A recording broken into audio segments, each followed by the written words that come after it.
자동차 산업을 이끌고 있는 현대차 입장, 또 전기차 배터리에서 또 경쟁하고 있는 삼성 입장에서 두 기업 모두 상당히 이번 협력이 좀 큰 힘이 되지 않을까 싶거든요. 어떻습니까? 그렇죠. 지금 그 현대차 같은 경우는 내년 초에 순수 자동차용 그 배터리를 1차로 일단 수주를 한 상태거든요. 네. 그 수주 업체를 SK 이노베이션으로 이미 그 선정을 한 상태입니다. 다만 이제 추가로 한 3차례 정도 더 그 발주를 하겠다라고 지금 현대차 측에서는 발표를 한 상태거든요. 네. 1차로 지금 그 SK 이노베이션의 공급한 물량, 배터리 물량만 해도 향후 5년간 총 전기차 50만 대에 대해서 10조 원 규모의 그 수주 물량을 발주를 했거든요. 네. 추가로 한 3차례 정도 더 발주를 한다고 예정돼 있는 상태이기 때문에 최대 한 30조 원 정도의 발주가 예상돼 있다. 그리고 그 발주 과정에서 SK 이노베이션뿐만이 아니고 삼성 SDI가 협력사로 참여할 가능성이 있다는 측면에서 보면 삼성 측에는 굉장한 사업 기회가 새로 열린 그런 어떤 계기가 될 수 있다는 측면에서 네. 좀 관심을 끄는 부분이다라고 말씀드릴 수 있을 것 같습니다. 네, 그렇군요. 지금 현재 현대기아차가 전기차 판매에서 세계적인 그 위치가 어느 정도 됩니까? 지금 세계 4위 업체로 자리매김하고 있는 상태고요. 예. 올 1분기 보면 지금 한 2만 4천 대 정도를 판매한 걸로 알려져 있습니다. 그렇군요. 글로벌 그 전기차 1위 업체 테슬라가 한 8만 8천 대 정도 1분기에 판매했기 때문에 네. 1위 업체와의 한 4분의 1 정도 굉장히 격차가 벌어져 있는 상태죠.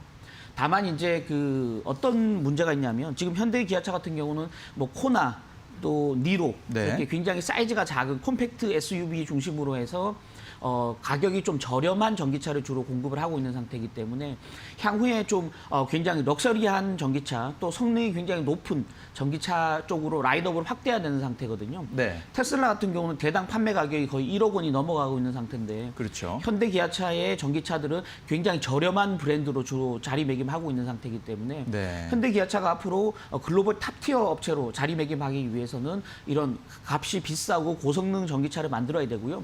그러기 위해서는 배터리 사이즈가 굉장히 중요하다라는 네. 점에서 전고차 배터리가 향후에 새로운 사업 기회를 좀 모색할 수 있는 계기가 될 수 있다라는 거고요. 네. 삼성 SDI 역시 아까 말씀드렸듯이 글로벌 시장에서는 한 탑3 안에 들어가는 굉장히 큰 업체지만 네. 국내에는 현대 기아차라는 가장 큰 브랜드에 전혀 물량을 공급하지 못하고 있는 상태이기 그렇죠. 때문에 삼성 SDI 역시 새로운 사업 기회가 생길 수 있다라는 네. 측면에서 보면 기회가 될 수 있다라고 말씀드릴 수 있을 것 같습니다. 그렇군요. 자, 뭐 이게 현대차 또 삼성 SDI뿐만 아니라 앞으로 전기차 배터리 시장 자체에 어떤 새로운 활력이 된다고 봤을 때 2차 전지 관련 업체들 또 관련주들에게도 상당히 어떤 모멘텀이 되지 않을까, 큰 호재가 되지 않을까 싶은데요. 어떻게 봐야 됩니까? 그러니까 말씀드렸던 대로 직접적으로 삼성 SDI에 가장 큰 기회가 될 수 있다라는 거고요. 네. 그래서 어제 이 두 총수 간의 만남이 발표된 직후에 네. 삼성 SDI 주가가 거의 9% 가까운 급등세를 보였거든요.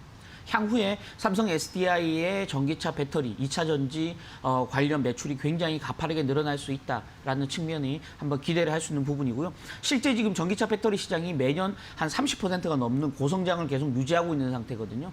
이 시장에서 삼성 SDI가 그 포지션이 굉장히 늘릴 수 있는 좋은 기회를 맞았다라고 말씀드릴 수 있을 것 같습니다. 네. 그 외에도 전체적으로 시장 자체 파이가 커질 수 있다라는 기대감에 어제 LG화학 또 SK이노베이션, 네. 삼성 SDI와의 경쟁하는 업체들 역시 주가가 지금 상승하는 양상을 보였었거든요. 네. 그 외에 코스닥 시장에 지금 상장돼 있는 삼성 SDI 또 LG화학과 협력하는 네. 그 2차 전지 그 부품 관련주들도 어제 동시에 강한 모습을 보였습니다.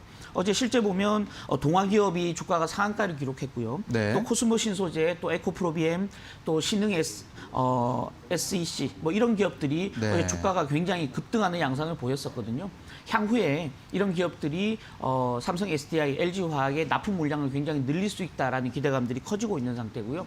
특히나 삼성 SDI와 직접 거래하는 업체, 동아기업이라든지 에코프로비엠이 네. 프로비엠이 굉장히 강한 매출 증가세를 보일 가능성이 있다라는 측면에서 중장기적인 어떤 그 주가 상승 모멘텀을 고려한 또 비중 확대 전략이 유효하다라고 말씀드릴 수 있을 것 같습니다. 그렇군요. 일단은 뭐 호재가 되고 기대가 되는 내용인데 이 전고체 배터리의 상용화 시점은 좀 어느 정도로 봐야 될까요?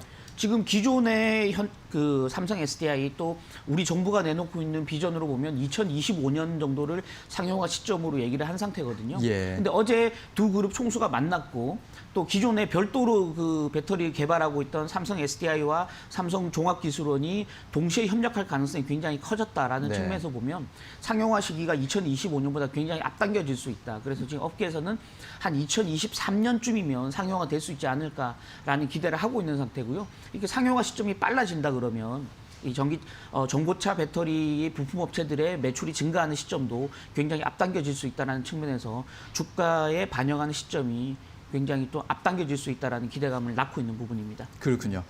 자, 전기차 시장, 또 전기차 배터리 시장, 또 그 안에서 우리 기업들이 선전하기를 또 기대하고 응원해야 되겠습니다. 네, 감사합니다.